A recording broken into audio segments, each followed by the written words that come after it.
A partir deste momento, daremos início ao painel ICMS-ST, restituição ou compensação. Esclareça suas dúvidas. O evento de hoje é fruto da parceria e da conjugação de esforços do Conselho Regional de Contabilidade do Rio Grande do Sul, do SESCOM-RS e da Secretaria da Fazenda do Estado do Rio Grande do Sul. Além do público que está assistindo o evento de forma presencial, este evento também está sendo transmitido via internet. Sejam todos muito bem-vindos. Convidamos neste momento para fazer uso da palavra o contador Marcelo Alexandre Vidal, diretor de Educação do SESCOM-RS, neste ato representando o presidente, contador Célio Lewandowski.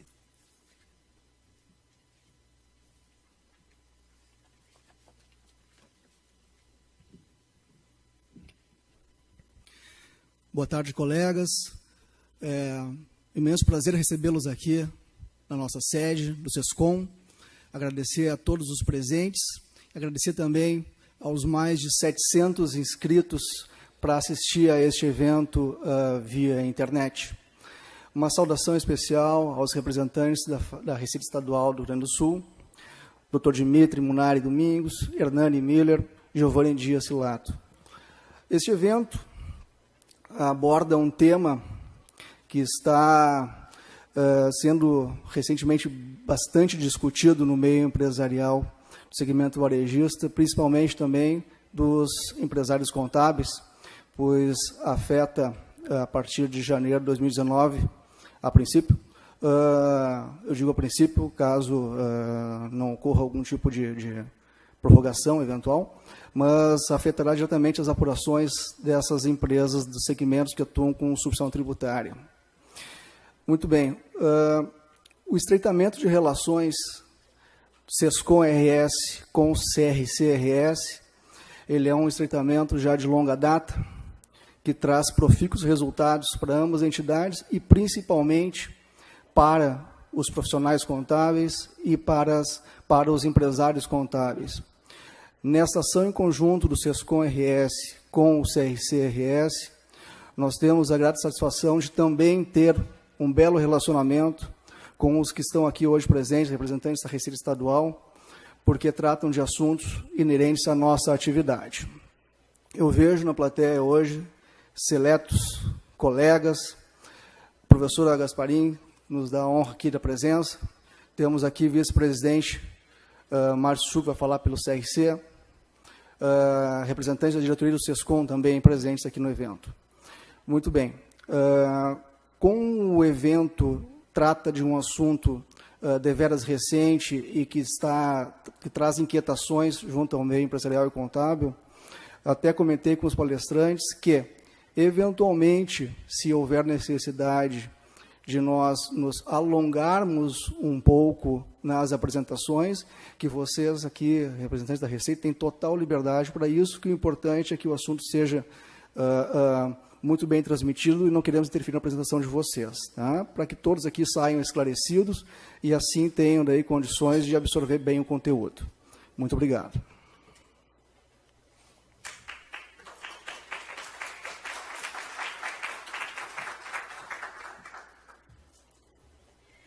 Convidamos neste momento para fazer uso da palavra o contador Márcio Chu Silveira, vice-presidente de Desenvolvimento Profissional do Conselho Regional de Contabilidade do Rio Grande do Sul, neste ato representando a presidente contadora Ana Tércia Lopes Rodrigues.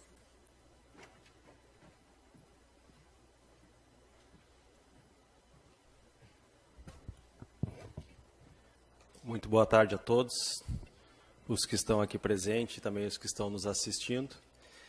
Inicialmente, eu quero reforçar as palavras do Marcelo e agradecer essa parceria muito estreita que nós mantemos com o SESCOM como sindicato dos empresários e nós como entidade de registro, fiscalização e também educação continuada dos profissionais da contabilidade. Agradecer também aos representantes da Fazenda do Estado, terem disponibilizado o tempo, e eu sei que essa agenda foi construída de uma forma muito dinâmica, muito rápida, então agradeço a disponibilidade de vocês de virem aqui e apresentarem seus esclarecimentos. E eu gostaria de colocar rapidamente para todos que o Conselho Regional de Contabilidade, junto com o SESCOM,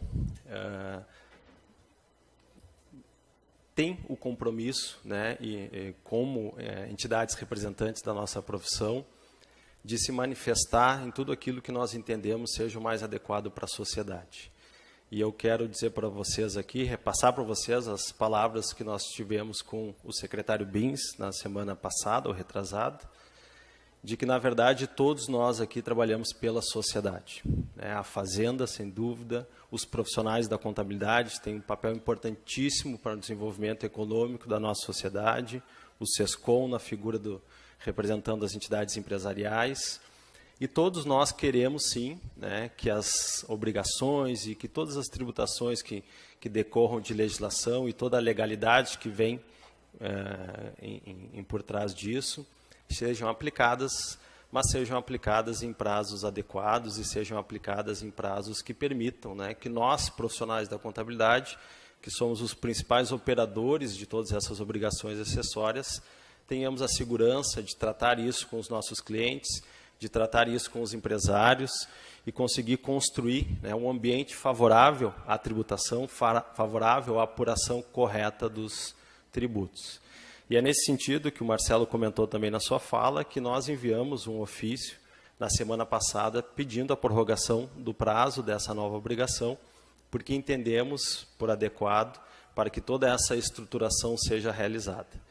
Nós não sabemos se será atendido ou não, isso depende de várias questões e depende de decisões judiciais que estão por trás disso, mas, enfim, nós queremos registrar aqui que nós fizemos esse pleito.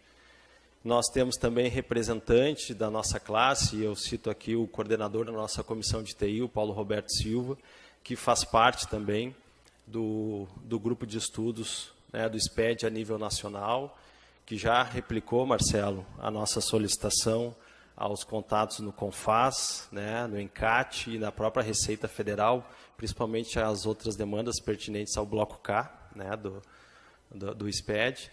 Então, eu quero aqui dizer a todos vocês que nós estamos atentos, né, a tudo que acontece com a nossa profissão contábil e, mesmo que não ocorra nenhuma prorrogação, e ninguém está contando com isso, né, nós estamos aqui exatamente trazendo os representantes da Fazenda para explicar a aplicação dessa legislação, porque sabemos do compromisso que nós temos com os nossos clientes e que eu não digo, né, que ninguém deve contar com prorrogação de prazo. Nós temos que contar com a execução disso dentro do prazo que hoje está estabelecido, mas quero reforçar que sim, né, entramos com esse pedido e vamos aguardar os próximos desdobramentos. Então, desejo a todos um excelente evento. Contem conosco, contem com o Conselho de Contabilidade, contem com o SESCOM. Somos parceiros, estamos sempre atentos a tudo que acontece na nossa profissão e, na medida do possível, e com os contatos e com as excelentes relações que nós temos com todos os fiscos. Então, aqui tivemos a oportunidade de conversar diretamente com o Bins a respeito desse tema tão importante. Nós vamos fazer os contatos que julgaremos necessários, mas, como eu disse, né, não contem com prorrogação enquanto não souber nenhuma informação, não sair nenhuma notícia sobre isso. Nós contamos com o trabalho responsável que a gente sempre vem exercendo junto aos nossos clientes.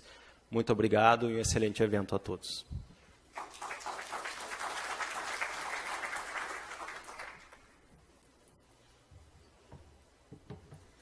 Agradecemos às autoridades por suas presenças e manifestações.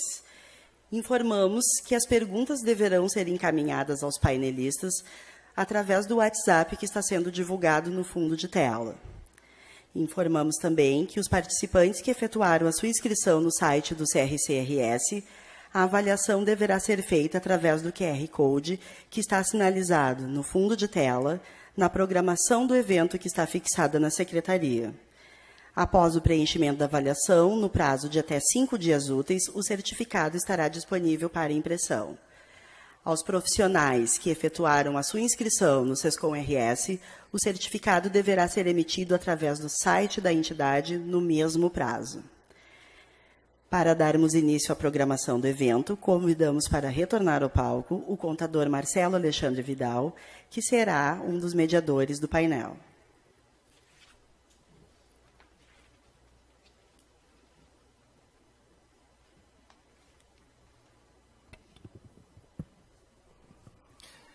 Antes de seguir o script que nós temos aqui, quero só, Márcio, parabéns pelas tuas palavras, prudentes, muito bem colocadas, tá? Eu acho que reflete bem esse sentimento da classe contábil com relação ao relacionamento com os fiscos, em especial com o fisco estadual aqui, tá? Então, externo, meus parabéns, muito bem colocado.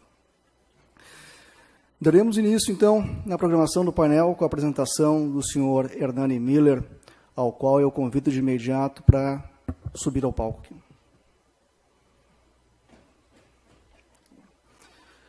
Antes de passar a palavra ao panelista, faremos uma breve leitura do seu currículo.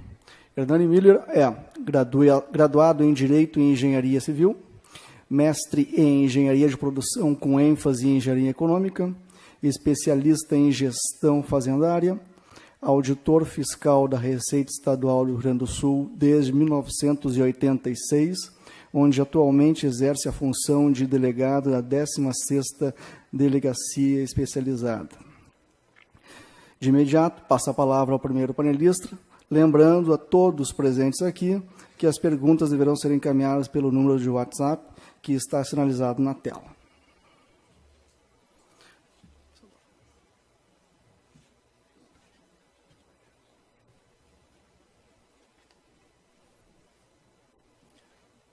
Boa tarde a todos.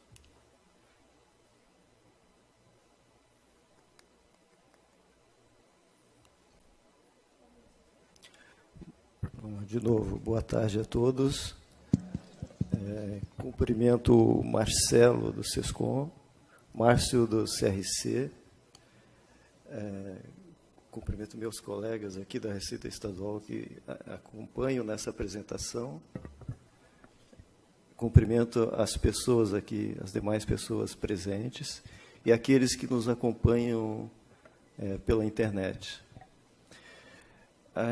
Nós vamos dividir esse espaço aqui em 3 apresentações. Eu vou iniciar, vou falar uma contextualização, por que nós chegamos onde nós chegamos. Vou começar lá pela disposição da Constituição Federal. Vou falar do posicionamento dos ministros no julgamento da ADI, lá em outubro de 2016.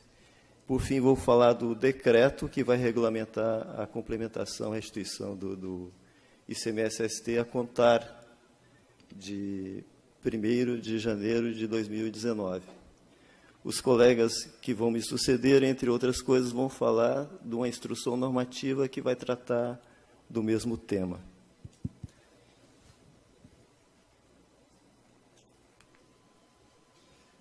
Antes de entrarmos diretamente na questão do decreto que regulamenta esse assunto, é importante fazermos uma contextualização. A substituição tributária progressiva, ela tem previsão também no parágrafo 7º do artigo 150.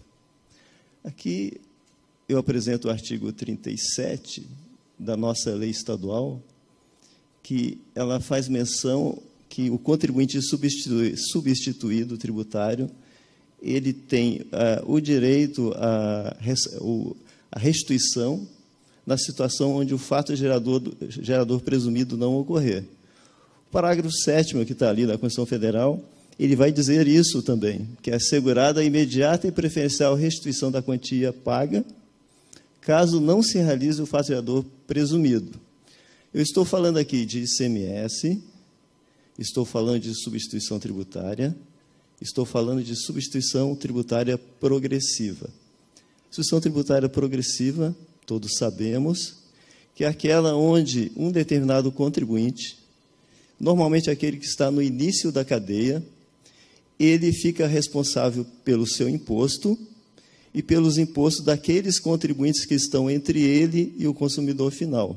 Assim, por exemplo, o industrial, ele é o substituto tributário, hipoteticamente, normalmente é assim, mas pode ser diferente, mas o industrial que está no início da cadeia, ele é responsável pelo imposto devido pelo distribuidor, pelo atacadista, pelo varejista. pelo menos entre 2002, maio de 2002 e outubro de 2016, a substituição tributária, a gente dizia que ela era definitiva. Como a substituição tributária é progressiva, ela refere-se a fatos geradores que vão ocorrer no futuro, para frente. Portanto, nós sabemos que um dos elementos para se chegar no imposto é base de cálculo. Como ainda não ocorreram as operações, são futuras, a legislação estabelece critérios para estimar determinada base de cálculo. É assim que funcionou. Essa base de cálculo era, então, presumida e, pelo menos até 2016, outubro de 2016, é presumida e definitiva. E as coisas estavam acomodadas, então, nesse período aí de 2002 para 2016, 14 anos e alguma coisa. Até que um contribuinte mineiro do setor de combustíveis, ele ingressou no judiciário. Esse contribuinte mineiro, ele pleiteava o seguinte: ele dizia que vendia combustíveis, que o substituto tributário estimava a base de cálculo do imposto e ele, na ponta, ele vendia por um preço menor do que aquele que foi estimado pelo substituto. Hipoteticamente, para exemplificar, para ficar mais fácil, se a refinaria tributou gasolina a R$ 4,60, por exemplo, e ele vendeu a R$ 4,40, ele entendia, olha, eu tenho direito a essa diferença.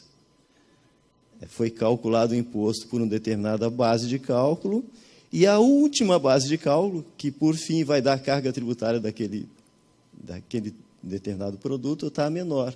Então, caberia uma diferença em favor deste contribuinte. Esse contribuinte, essa ação ocorreu, ingressou-se por volta de 2007, 2008.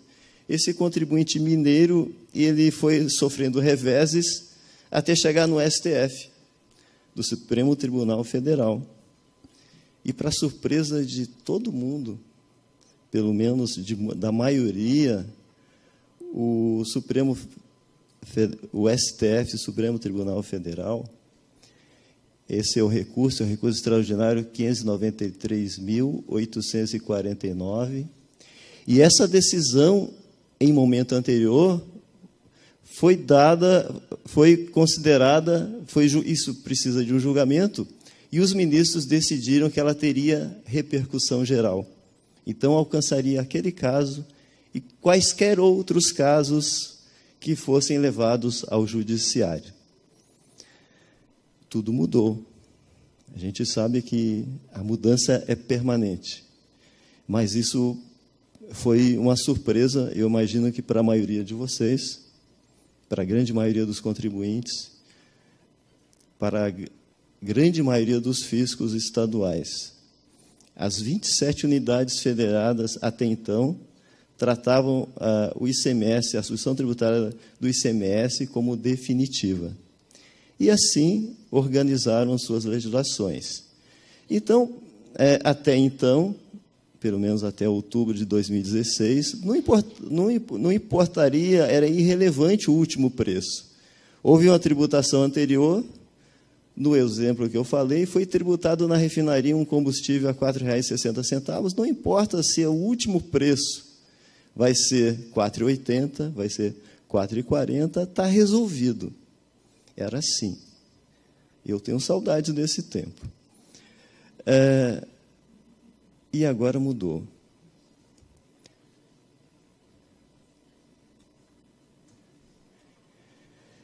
Então, nesse julgamento, eu diria que é uma coisa positiva, tinha discussões até então, foi reafirmado que a substituição tributária é constitucional.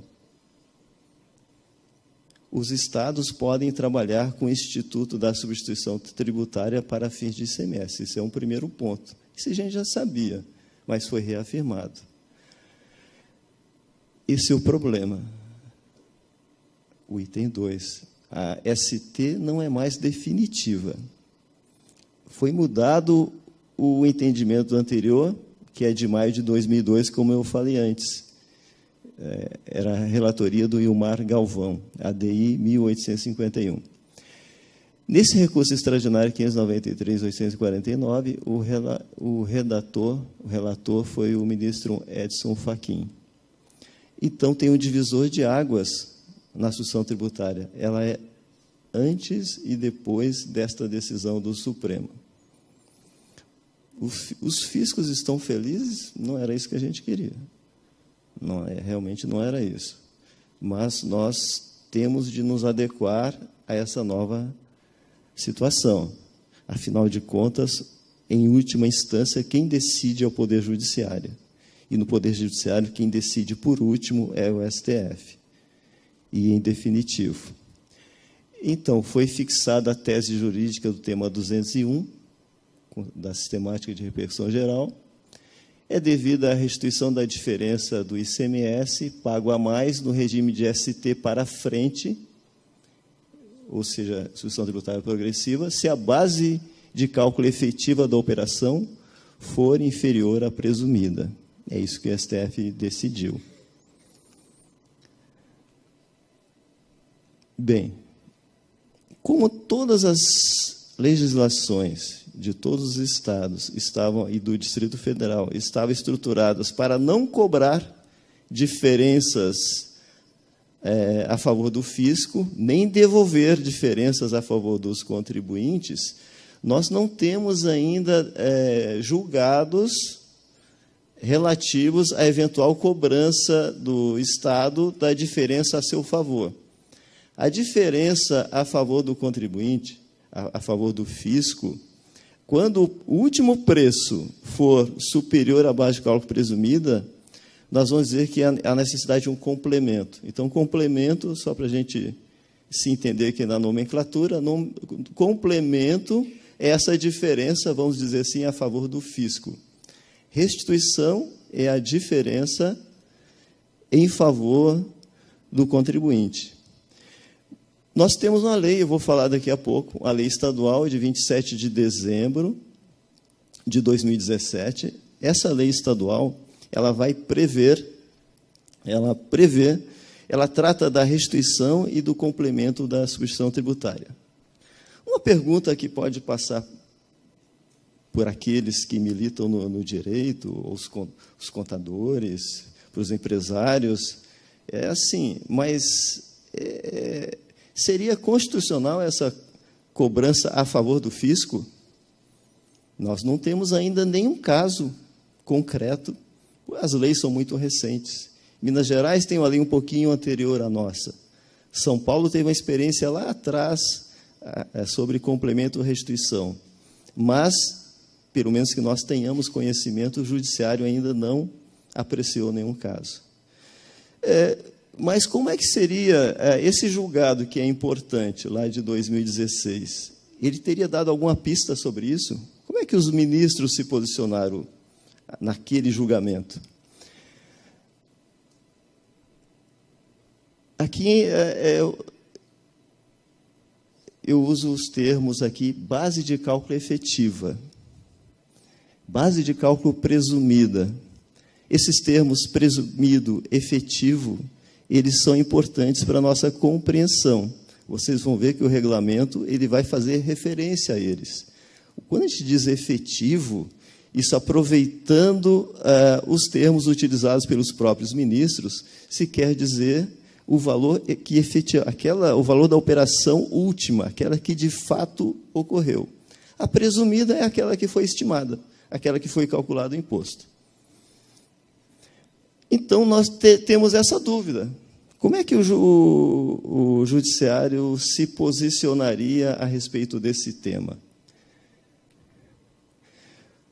Nós fomos eu li os votos. Acredito que aqui muitos leram os votos dos ministros. Dos 11 ministros, 10 votaram. O ministro Celso de Mello não participou da sessão. Dos 10 que participaram da sessão, 7 se manifestaram no sentido da constitucionalidade dos estados exigirem o complemento do ICMS quando a base de cálculo real ou efetiva for superior à base de cálculo presumida. 3 ministros, eles se abstiveram de falar sobre isso. Não disseram nem que não emitiram opinião se seriam favoráveis ou não seriam favoráveis.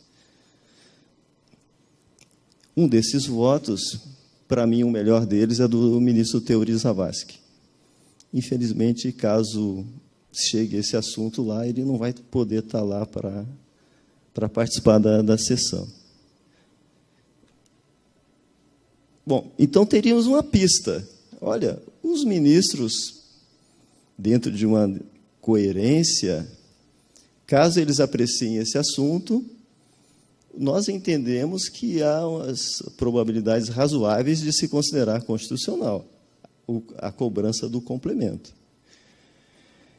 Tem outro indicativo. Aquele contribuinte que era de Minas Gerais, a lei de Minas Gerais foi considerada, e nesses pontos aqui, aí o artigo 22, parágrafo 10º, tem o item 1 e o 2. Tanto o item 1 quanto o item 2 foram considerados inconstitucionais pelo Supremo. Agora, pensem comigo. O Supremo poderia ter decidido assim, olha, cabe a restituição, quando é favorável ao contribuinte, cabe a restituição. Então, não falaria nada do item que trata da não... O que a lei mineira dizia muito claramente? Não cabe complemento, não cabe restituição. E foi considerado os dois inconstitucionais. Então, uma leitura que dá para se tirar, que é constitucional o complemento, que é constitucional a restituição. É uma leitura possível. Nesse contexto, o Rio Grande do Sul não teve outra alternativa. Nós poderíamos ter mantido só aquela situação, aguardar os contribuintes que entenderem que tinham direito a pedirem restituições. É uma alternativa. Eu achei que era uma pergunta.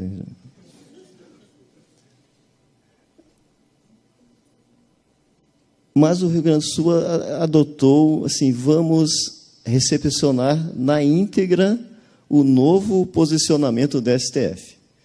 O STF está dizendo, a nosso ver, em outras palavras, que a ST, primeiro, dizendo aqui de novo, a sucessão tributária ela é constitucional. Segundo, a base de cálculo presumida ela é provisória.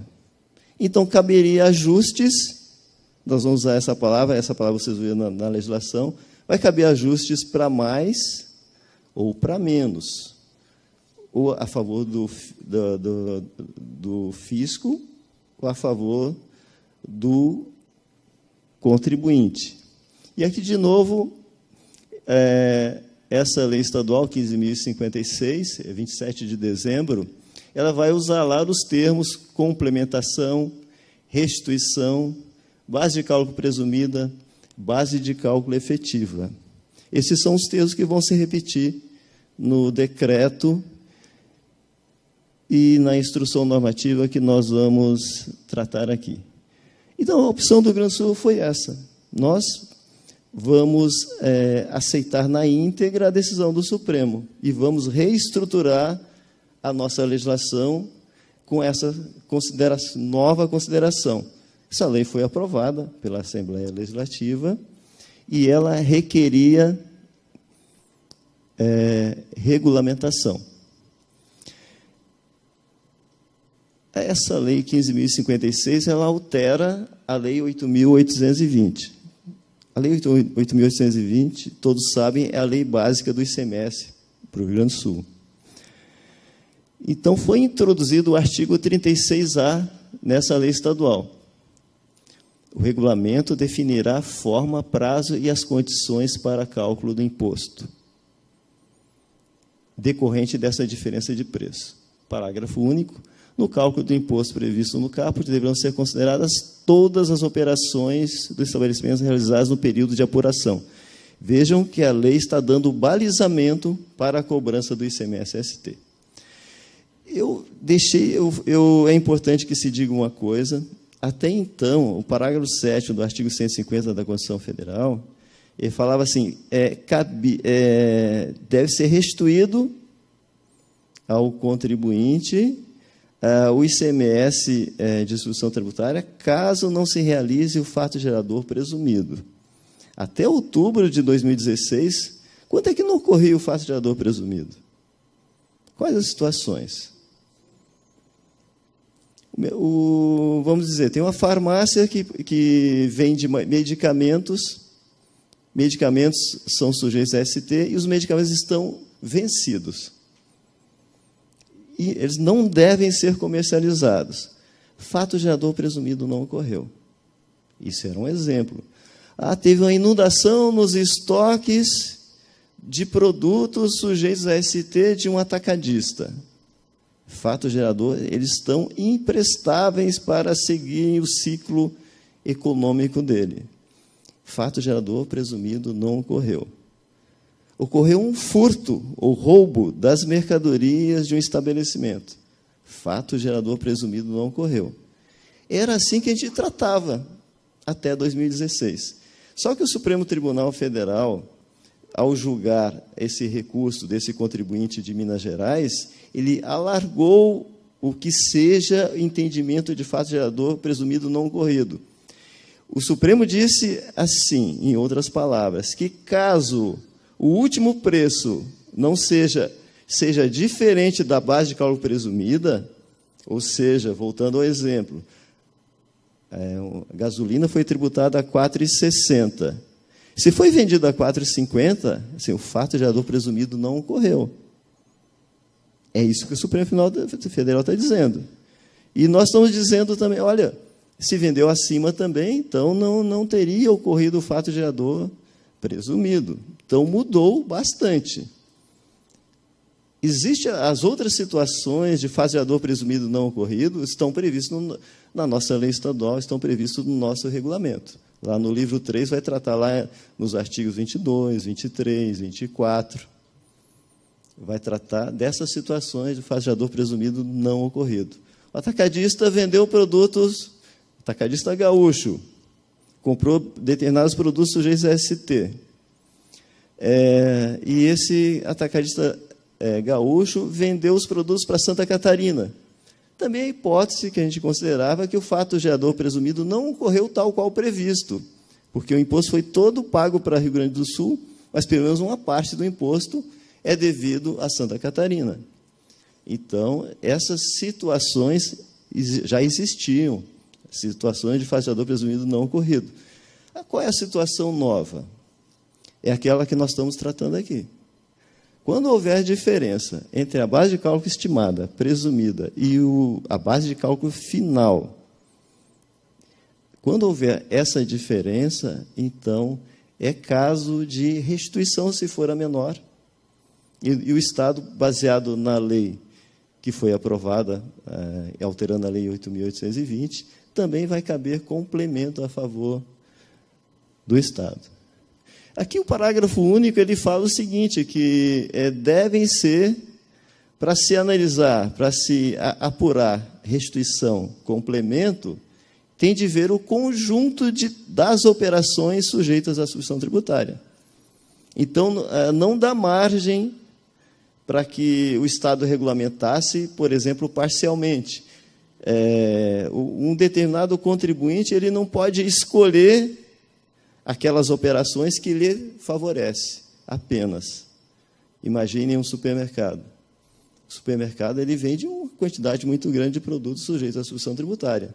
Pode ter situações onde o último preço dele é inferior à base de cálculo presumida. E vai ter situações que vai estar acima. Pode ser que ele entenda, não, eu vou fazer um levantamento aqui, verificar aquelas situações que me interessam e vou buscar restituição. É uma possibilidade. Mas a lei aqui está dizendo que não, tem de ser tratado o conjunto das operações. todas elas. Todas as operações sujeitas a ST tem de se fazer essa verificação, se o que foi pago antes foi pago corretamente. Talvez caiba uma analogia aqui, com os devidos reparos, mas isso assemelha-se um pouco ao imposto de renda pessoa física. São feitos recolhimentos provisórios e, ao final, encerrado o exercício, é feita a apuração e pode caber complemento ou restituição. Seria algo semelhante ao que nós passamos a tratar a substituição tributária. Aqui, ainda na nossa Lei 8.820,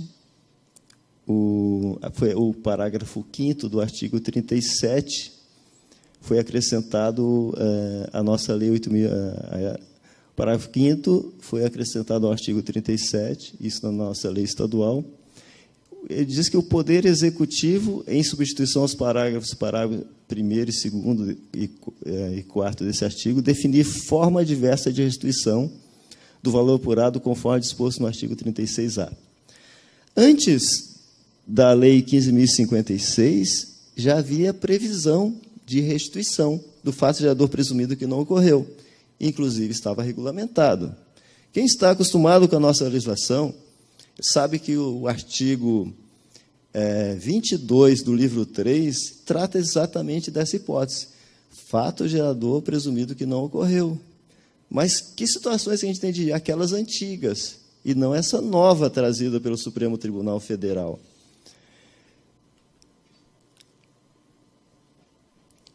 Também foi acrescentada a linha H, ao parágrafo 1º do artigo 33 da Lei 8.820. Para o Rio Grande do Sul, a regra geral era da definitividade da substituição tributária. Isso era garantido no artigo 33 da nossa Lei 8.820, no parágrafo 1º do 33. E foi acrescentado mais uma linha, a linha H, dizendo assim, o ICMS é definitivo, exceto se o último preço for superior àquele que foi tributado. Tudo bem, Ricardo?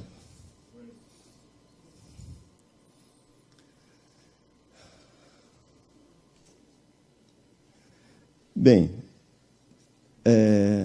tem lei estadual, a nossa Lei 8.820 ela foi alterada de forma a que o fisco possa buscar o complemento, e também essa lei está oferecendo alternativas para se restituir imposto para o contribuinte, nessa situação de diferença de preço a seu favor.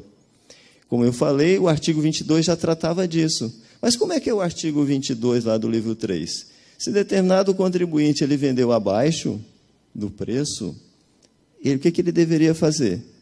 Deveria fazer um requerimento ao fisco, demonstrando todas as operações que ele vendeu abaixo do preço. Ele deve aguardar 90 dias. Se o fisco não falar nada nesses 90 dias, ele pode se creditar. Se em momento posterior o fisco avaliar o pedido, o requerimento desse contribuinte e constatar, por exemplo, que ele está pedindo a maior, ele pode ter pedido R$100 mil a título de restituição, e o fisco analisou, não, só tem direito a R$20 mil. Então, ele vai ser notificado para que faça o estorno com os devidos acréscimos legais, falando só de restituição. Isso é o que tem previsão. Essa regra ela vale, então, para aquelas situações antigas de fato gerador presumido não ocorrido. Para a situação nova, nós agora temos dispositivos novos.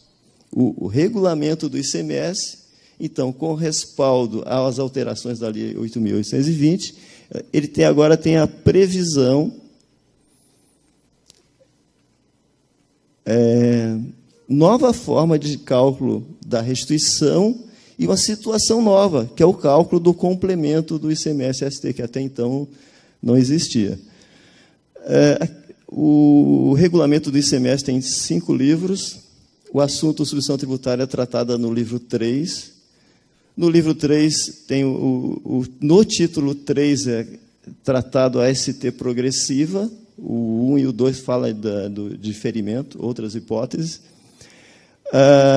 Nesse livro 3, título 3, há 2 capítulos. O capítulo 1, que trata das disposições gerais, e o capítulo 2, das disposições específicas. No capítulo 1, tem 3 seções. Seção 1, 2 e 3. E onde é que foi encaixado essas alterações? Foi encaixado, então, no livro 3, título 3, capítulo 1, seção 1. Essa seção originariamente tinha 6 subseções e foi acrescentada mais uma, a subseção 4A, que vai tratar do ajuste do imposto retido por submissão tributária. São os artigos 25A, B e C. É disso que a gente vai falar com um pouco mais de detalhe a partir de agora. É o decreto 54.308, de 6 de novembro de 2018, que incluiu esses artigos. O artigo 25A vai tratar dos procedimentos que devem ser adotados pelo contribuinte substituído varejista. O 25B são os procedimentos a serem adotados pelo contribuinte substituído não varejista. E o 25C, a apuração do saldo a complementar ou a restituir para qualquer daqueles contribuintes. E é assim que está estruturado, é simples, são 3 artigos que são introduzidos na nossa legislação.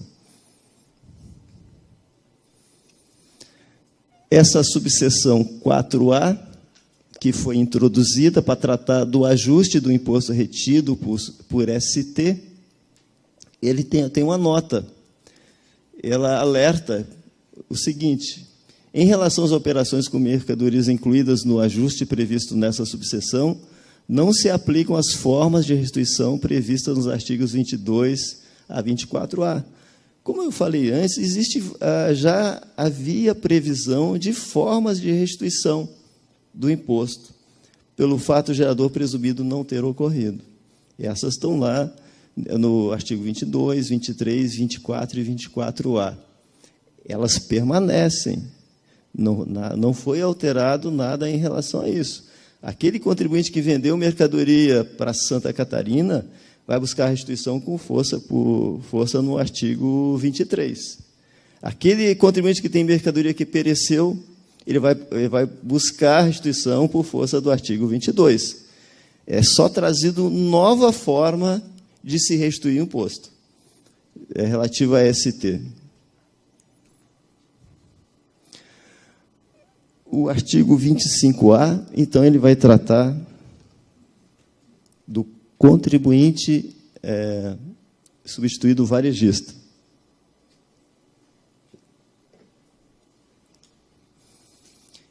Para fins de ajuste do montante do imposto retido por ST, decorrente dessa diferença na operação a consumidor final. Isso aqui é importante. Então, o substituído varejista, em sua operação a consumidor final, via de regra, um contribuinte varejista, ele vende a consumidor final.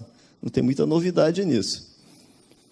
Mas ele deve, o que ele não precisava fazer antes, isso a contar de 1º de janeiro de 2019, ele deve apurar mensalmente o montante do imposto presumido, o montante do imposto efetivo. Aqui eu vou falar muito rapidamente da lógica, talvez para facilitar a compreensão de vocês. Vocês vão ver que o 25B vai tratar do não varejista, o 25A trata do varejista. Eles têm diferenças importantes. A lógica é assim: apesar de parecer complexo, a ideia era fazer uma analogia com conta corrente que os contribuintes modalidade geral têm. Já antecipo para vocês que essa solução que está sendo apresentada aqui, ela é para o contribuinte modalidade geral. Ela não se aplica ao Simples Nacional. Então, um contribuinte modalidade geral, esqueçam por um momento o regime de tributação pela ST. O que não é tributado pela substituição tributária. Como funciona? O contribuinte faz aquisições, tem imposto destacado na nota fiscal, se acredita daquele imposto.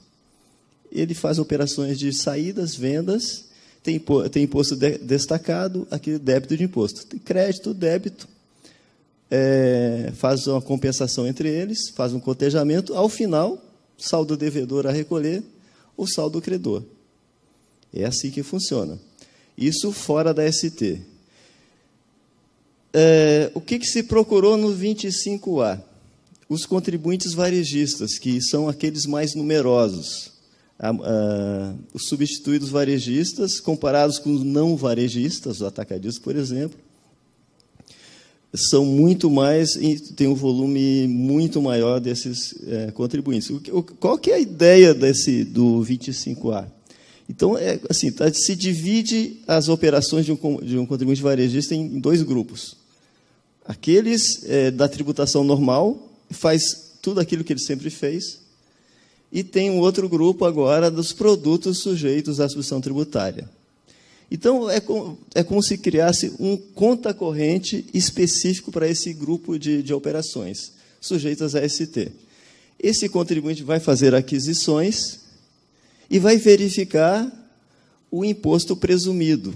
Esse imposto presumido vai equivaler ao crédito daquele outro conta corrente. Eles são conta correntes apartados, separados.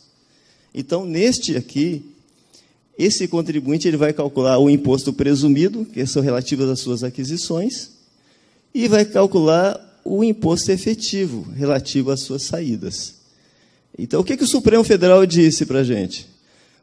Faz um comparativo entre a base de cálculo presumida e o último preço. Ou via de regra, a base de cálculo e preço, elas se confundem. Pode ter situações que têm redução de base de cálculo, sim. Então, tecnicamente, é melhor dizer, vai comparar a base de cálculo com base de cálculo. Base de cálculo presumida, base de cálculo efetiva. Então, é basicamente isso. O imposto presumido equivaleria a um crédito, a gente gosta de dizer, entre aspas, que não é bem, gente, é um ajuste. Então, leva para esse ajuste todas as aquisições e leva para esse ajuste também a todas as suas saídas. Então, a gente tendo base de cálculo vezes a alíquota do presumido, tu tem um imposto, a gente vai chamar esse imposto de imposto presumido, e calcula o outro imposto. Base de cálculo efetiva, real, vezes a alíquota. A gente tem um imposto efetivo, imposto real. É isso. E vai levar para esse segundo conta corrente. De todas as operações sujeitas a ST. Aquele contribuinte varejista, os lançamentos, os registros que ele fazia antigamente, ele tem de fazer os mesmos. Na verdade, aquela mercadoria é dado saída com tributação de substituição tributária, sem imposto. Precisamos da informação do último preço para jogar para esse ajuste. É basicamente isso que é feito.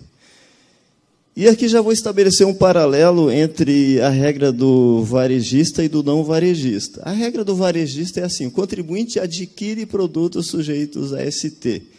Então, ele adquiriu 100 unidades de um determinado produto, que seja sujeito a ST. Ele vai se creditar integralmente, ou vai lançar nesse ajuste, de imediato, aquelas 100 unidades. É isso que ele deve fazer. Mas no primeiro dia ele vendeu 2 unidades, então vai ter o débito ou o imposto efetivo daquelas 2 unidades. Daqui a pouco vai vender mais 3 unidades, vai fazer o cálculo também e vai jogar para lá. Observe que o Estado está dando o crédito previamente. Primeiro se acredita e depois tem as operações de saída que que dizem respeito ao imposto, vão gerar o imposto efetivo, que eu estou chamando de débito entre parênteses. Na situação antiga do artigo 22, como é que acontecia? O contribuinte ele adquiria a mercadoria, primeiro deveria ter um evento posterior né, para que ele pudesse pedir restituição, ou mesmo nessa situação que a gente está dizendo aqui agora, da diferença de preço. Então, ele pode ter comprado a mercadoria num determinado mês e vendido 1, 2 ou 3 meses depois. Então, só a partir da venda que ele poderia fazer o pedido à Receita Estadual e ele teria de aguardar pelo menos 90 dias. Aqui, a gente está dizendo assim, se acredita de imediato, antes da venda. Não é necessário que haja venda para que seja lançado o imposto presumido aqui. E aqui, no imposto presumido, aqui tem de se fazer algumas deduções. Pode acontecer o seguinte, essas 100 unidades foram adquiridas, pressupõe-se que ele é varejista, vai vender a um consumidor final do Estado. Essa é a presunção. Mas pode ser que daquelas 100 unidades, vendeu 5 unidades para Santa Catarina, ou 5 unidades são isentas. Aquele produto, combustível, por exemplo, para órgãos públicos, tem isenção. Então, não se sabe previamente a última situação tributária. Então, é admitido o crédito e tem de fazer dedução aqui. Então, nesse exemplo, se 2 unidades ou 5 unidades foram para Santa Catarina, tem de deduzir essas unidades. Aí houve um crédito prévio total, aí tem de fazer essa dedução dessas unidades em relação àquelas que foram creditadas integralmente no primeiro momento. Por isso que é falado tem situações que tem deduções. Deduzir o quê? O valor correspondente às mercadorias que não seja objeto de saídas destinadas ao consumidor final deste Estado ou cuja saída ao consumidor final deste Estado seja isenta ou não tributada. Bom, então percebam que vocês têm esse substituído varejista, ele tem de calcular o imposto presumido e também tem o imposto efetivo. O imposto presumido ele vai olhar para trás. Quem é que pagou o imposto, via de regra, é alguém antes dele. Numa etapa anterior, até numa outra etapa. Agora, o imposto efetivo depende das informações dele mesmo. Vai ser obtido pela aplicação da alíquota interna sobre o preço praticado na operação ao consumidor final desse Estado. Depois vai ter uma nota que vai dizer que, se tiver redução de base de cálculo, deve ser considerada essa redução. Resumidamente, então, é isso. O varejista apura o montante do imposto presumido, o montante do imposto efetivo. Ao final da apuração, deverá ser deduzido do efetivo o presumido. Se positivo, vai ter valor a complementar, no dia 20 do mês seguinte. E, se tiver saldo negativo, constituirá valor a ser restituído ao contribuinte.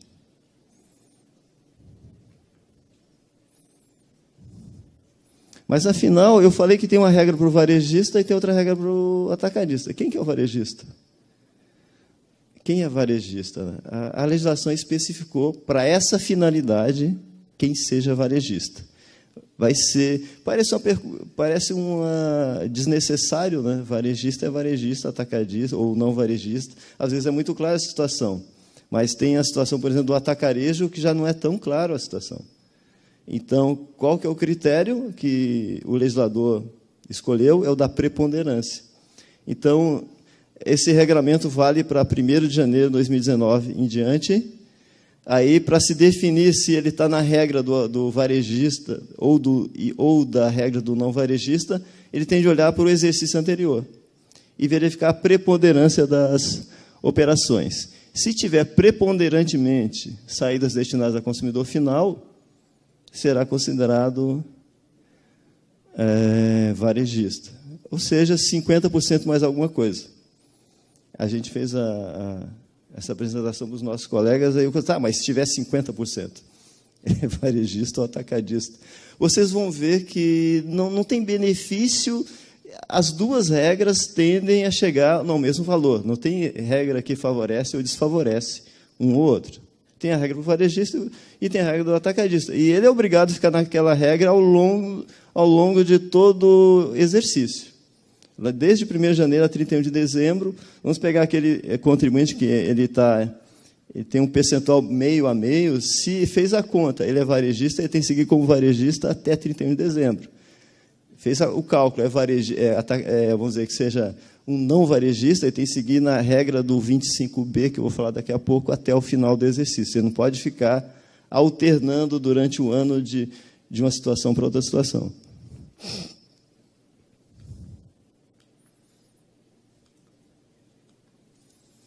Vocês sabem que o Rio Grande do Sul, para alguns produtos, tem o adicional de 2%, aquele fundo de combate à pobreza, que aqui no Rio Grande do Sul nós chamamos de Ampara.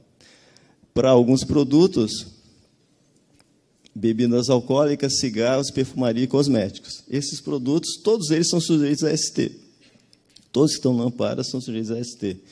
Então, aqui está clareando.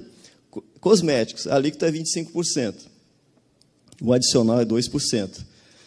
Aqui está deixando claro que, para fazer o cálculo tanto do imposto presumido quanto do imposto efetivo, vai usar a alíquota de 27.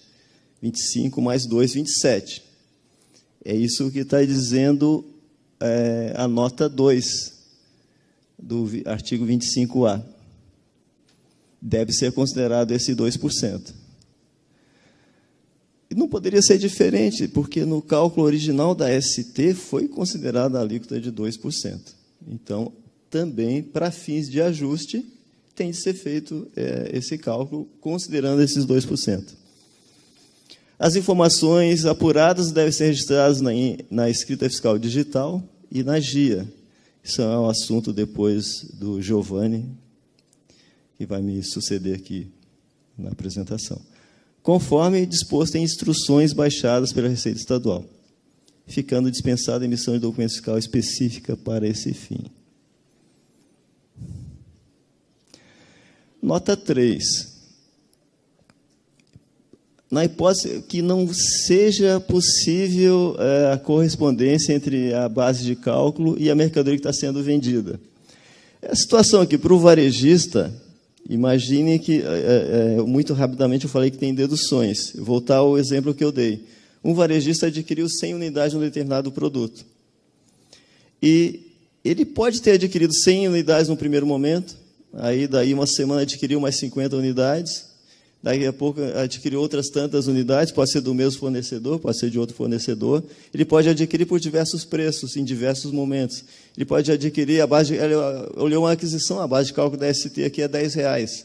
Ele pode olhar no outra aquisição, aqui foi R$10,50. A na outra foi R$11. Que valor ele vai considerar para fazer a dedução, caso ele venda algumas dessas unidades para Santa Catarina, por exemplo, ou com isenção? A regra é, eu tenho uma venda para Santa Catarina. Se ele consegue identificar aquela saída com a aquisição, ele tem que utilizar o valor daquela nota fiscal. Caso ele não consiga fazer essa vinculação, essa identificação, a regra oferecida aqui é, olha para a última aquisição, pode não ser aquela, aquisição anterior àquele fato. Está vendendo hoje, 18 de dezembro. Vamos colocar 18 de janeiro. Hoje não está valendo, né? 18 de dezembro. Ele vai, minha última aquisição foi 18 de janeiro. A última aquisição foi 17 de janeiro. Então, ele vai olhar aquela nota fiscal e vai buscar o preço que está lá. Mesmo que a mercadoria que esteja sendo deduzida, ele não tem essa certeza que seja daquela aquisição. O critério é esse. Aí vocês vão perguntar, mas se a informação não estiver na nota fiscal? Aí eu vou deixar para o Giovanni e o Dimitri responder. Quais são as alternativas que se tem? Mas é necessária essa informação. É preciso. Vejam bem, a partir de 1º de janeiro, não é uma opção do contribuinte. Essa regra é impositiva, vai ser obrigatória. Aquele contribuinte vai fazer levantamento de todas as suas operações, de todas as suas saídas sujeitas a ST, e tem de seguir o que está lá no 25A.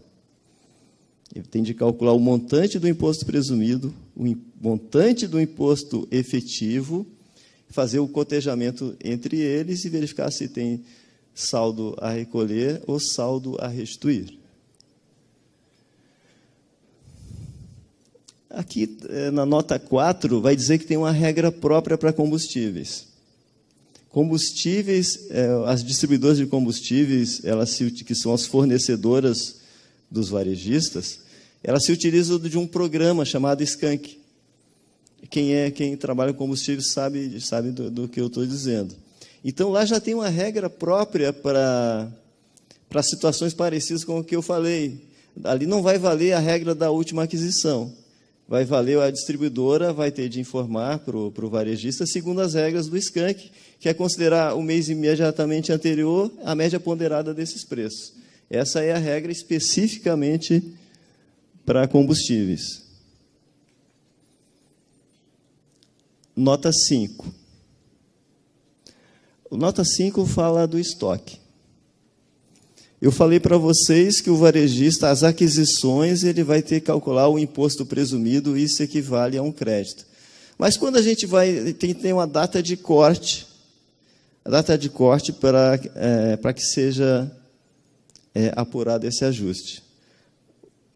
O decreto está dizendo que a data de corte é 1º de janeiro. As regras valem a 1º de janeiro de 2019. Logo em 31 de dezembro é feito um corte. E tem que ser feito um levantamento do estoque. Vocês raciocinem assim, aquilo que está em estoque equivaleria à primeira compra dele. Eu falei que se tiver uma aquisição, tem direito ao crédito que está naquela nota fiscal. E o que está em estoque, da mesma maneira. Então, tem de ser feito um levantamento do estoque daquelas mercadorias sujeitas a ST e tem de quantificar o imposto presumido desse estoque. Então, os meus colegas vão falar desse assunto depois. Aqui está dizendo que o valor desse imposto, esse crédito, ele vai ser apropriado em 6 parcelas, adjudicado em 6 parcelas mensais, iguais e sucessivas. A nota 6 está falando de novo na questão do estoque. Por que aqui, na nota 6, também trata do estoque? Pode acontecer o seguinte, está lá em 2019, tem lá um contribuinte que ele vende 40% numa situação, 60% noutra.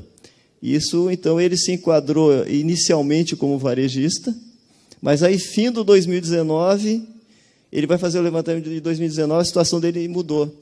É diferente, então ele se comportaria como um não varejista. Ele se comportaria, digamos, como um atacadista. Aí o que acontece? Ele vai para outra regra, a regra do atacadista, que eu vou falar daqui a pouco. E nessa regra do atacadista, não tem esse controle, é diferente. Então, aquele estoque, aquele imposto que ele se apropriou em algum momento, que está lá no seu estoque, ele tem de fazer um estorno. Por isso que tem que fazer um levantamento de estoque nessa data, se ele passar de uma condição para outra condição. Então, no caso aqui, o varejista que estava na regra do varejista e passa para a regra do não varejista. Então, também tem de fazer esse levantamento e sempre vai ser 31 de dezembro. 31 de dezembro de algum ano, que é quando vai mudar a situação dele, muda a partir do dia 1º.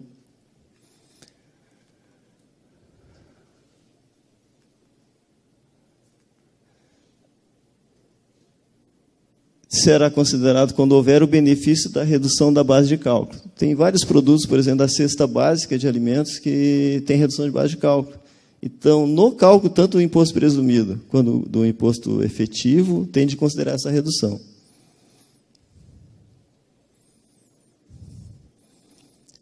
Claro que se tiver... É muito difícil ocorrer na ST. Normalmente se elege produtos para a substituição tributária que não têm isenção, mas pode acontecer.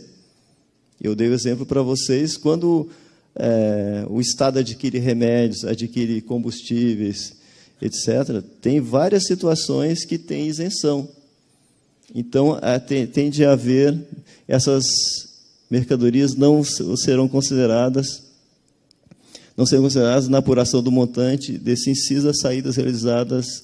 Eu estou falando aqui do imposto efetivo. Tá? O imposto efetivo é aquele que é da sua própria saída.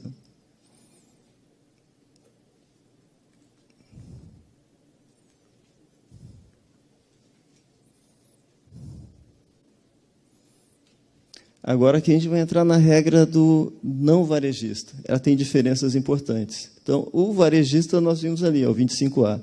O não varejista é o 25B. Aqui, uma primeira diferença. O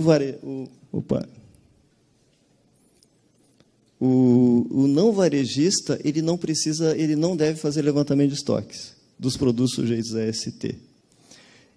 Diferentemente lá do varejista, o varejista, o que eu disse? Ele se acredita previamente de todas as suas aquisições e do estoque, e o seu débito, ou seu imposto efetivo, é a cada operação.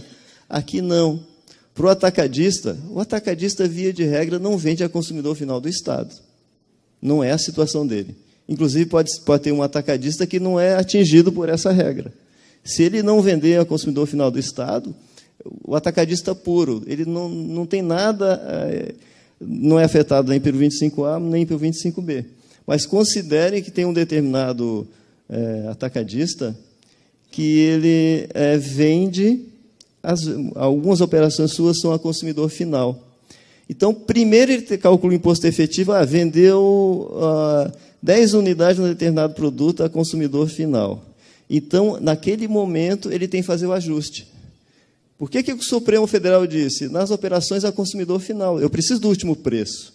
Então, tem de ser uma situação dessa. Então, quando um não varejista, um exemplo de um não varejista é o atacadista, quando ele vendeu a consumidor final, só naquele momento que vai ser aplicável o 25B. Então, vendeu 10 unidades de um determinado produto a R$10. Aí tem que ver por quanto que foi tributado aqueles R$10, qual é o imposto presumido daquelas 10 unidades. É isso que, então, tem de ter primeiro o efetivo, depois o imposto presumido.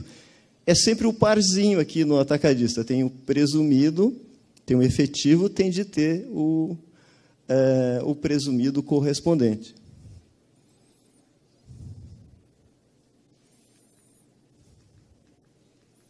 Então, aqui eu já falei, o substituído não varejista deverá apurar, quer dizer, estava escrito na anterior, deverá apurar o montante do imposto efetivo nas saídas destinadas ao consumidor final deste Estado. O montante do imposto presumido, ao final do período de apuração, aplica-se o mesmo 25C que eu falei antes. Vale tanto para o varejista quanto para o não varejista.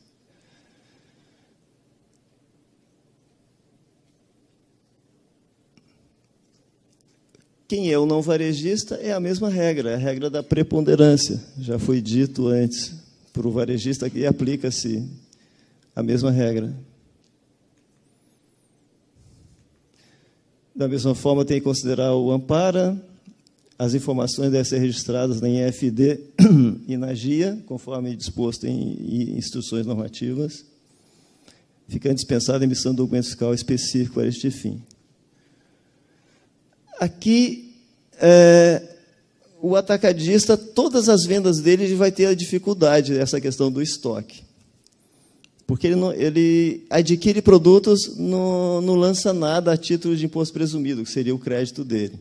Então, primeiro ele tem de ter o débito e, simultaneamente, ele tem o imposto presumido. E ele vai ter aquela dificuldade. Ele vende determinado produto ao consumidor final, só que aqueles produtos ele compra de diversos fornecedores, em diversos momentos, com diversos preços. Ele tem certeza do preço que ele está vendendo. Isso ele sabe, que é o imposto efetivo. Mas qual que é o imposto presumido? Então, se ele conseguir identificar o imposto presumido, por exemplo, a concessionária, se bem que não é um bom exemplo, mas se tiver, porque eu estou falando aqui do não varejista, concessionária varejista, aí é outra regra, valeria para lá. Então, se tem um produto que tem chassi como veículo, é fácil.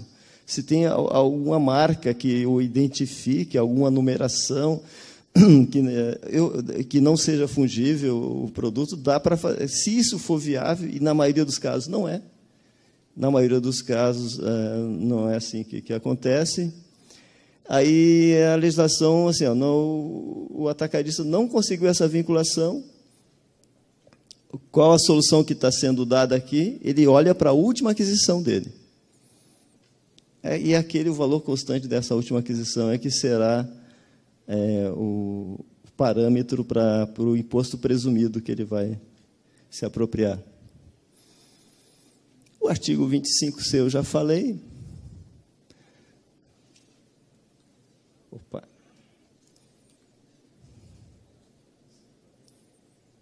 Eu precisaria de uma lanterninha aqui, de uma luzinha aqui, mas para falar, senão vai ficar difícil.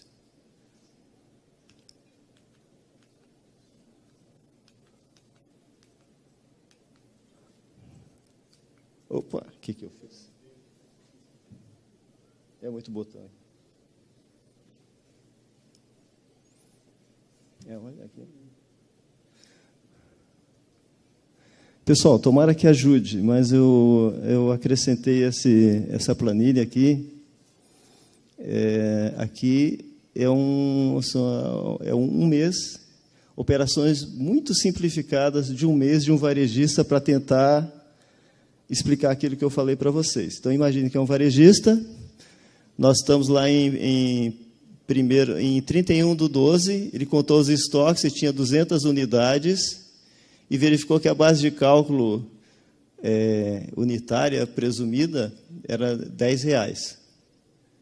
Só que eu queria começar, isso aqui é o não varejista, eu vou começar pelo outro lá. Vamos lá de novo. Eu pensei que eu estava no... vamos lá de novo. Então, eu vou falar aqui do varejista. As operações são as mesmas. Então, em 31 de dezembro de 2018, verificou que é R$10 a base de cálculo presumida. Então, de imediato, ele tem um crédito. Esse 360, como é que é? Eu estou considerando que é um produto sujeito à alíquota de 18%. Então, é 200 vezes 10, que dá 2.000, vezes 18%. Vamos dizer, o crédito dele, de imediato, isso é do estoque, é R$360. Eu não dividi por 6 aqui, só para facilitar, mas deveria ser dividido, vamos dizer que já seja dividido por 6. No dia 2 de janeiro, ele faz uma aquisição, eu fui esperto, coloquei sempre o mesmo preço para me facilitar aqui. 100 vezes 10 dá 1.000, vezes 18% dá 180. Então, esse contribuinte, nesse momento, só tem crédito aqui, o imposto presumido aqui, deduções. Aqui ele faz a primeira venda, em 2 de janeiro mesmo, R$10 a 10 unidades, a R$10,20. É o preço de venda dele. Observem que foi tributado antes, por alguém antes dele, pelo substituto tributário, a R$10, e ele está vendendo a R$10,20. Então, é 10 vezes R$10,20 vezes 18%. Deve dar 18,36. Aí ele faz lá no dia 10, tem nova saída de 20 unidades, a R$10,30 agora, transforma isso aqui em ICMS, então esse vezes 18%, chega a 37,8. Depois, lá no dia 15, ele vende, foi bom a venda aqui, 110 unidades, 11,20, converte em ICMS efetivo, nós estamos aqui no ICMS efetivo, ó. Saídas a consumidor final do Estado, ICMS efetivo, base de cálculo efetiva, quantidades. No dia 25, nova aquisição, de novo a R$10, aqui transforma a 100 vezes 10, vezes 18%, dá R$180. Aqui no 30 de janeiro, tem nova venda, a R$12, aqui tem o imposto efetivo. Esqueci de dizer aqui, ó, 20 de janeiro, ele vendeu 50 unidades saídas a não consumidores finais do Estado ou isentas ou não tributadas. Ele pode ter vendido para um outro contribuinte aqui, para um outro varejista, pode ter vendido para Santa Catarina, pode ter sido mercadoria isenta ou não tributada. Então, R$50, aqui ele tem que fazer uma dedução. Ó. R$50, ele vai deduzir com qual valor? Ele tem que pegar a última aquisição dele aqui, R$10, e vai adotar aqui os 10. Então, é 50 vezes 10 vezes 18%. Esse é o crédito dele. Aqui tem outra venda, já falei. E aqui ele tem outra saída como essa aqui, 60 unidades. Vai olhar a última aquisição, que vai ser aqui também R$10. Aqui foi fácil.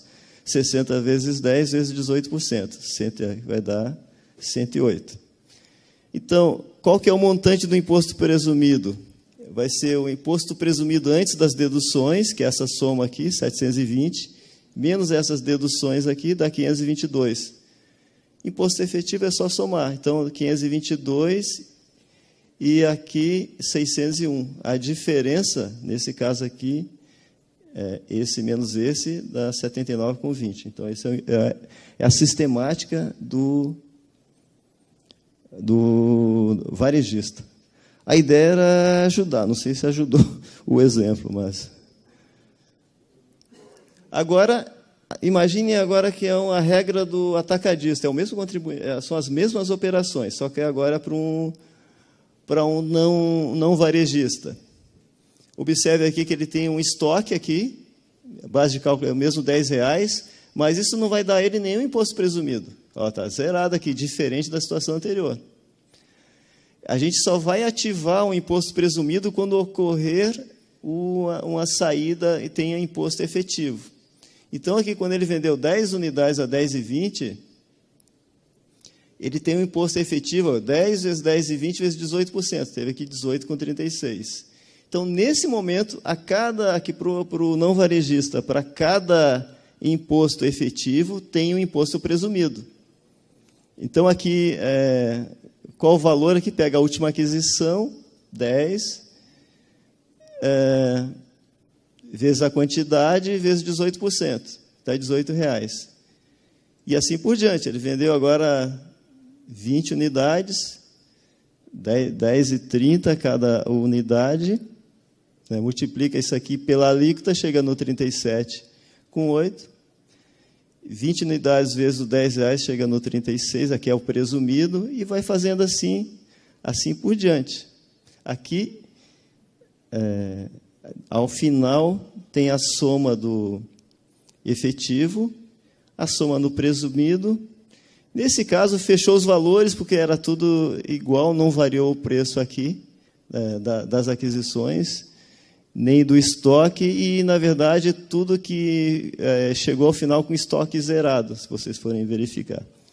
Então, a ideia de um exemplo ou outro era isso, é mostrar que para o varejista tem uma sistemática um pouco diferente do atacadista.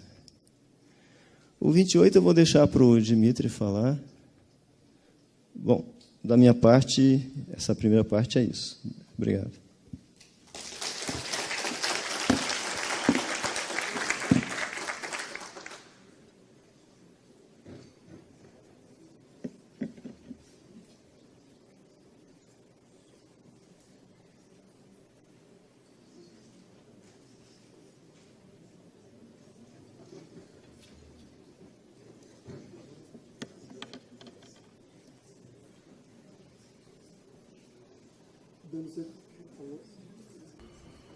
Alô. Dando sequência na apresentação do painel, convidamos para subir ao palco o senhor Dimitri Munari Domingos. Dimitri Domingos é graduado em Administração de Empresas, com ênfase em Sistemas, líder da Nota Fiscal Eletrônica no Estado do Rio Grande do Sul, representante do Rio Grande do Sul no Grupo XML dos Documentos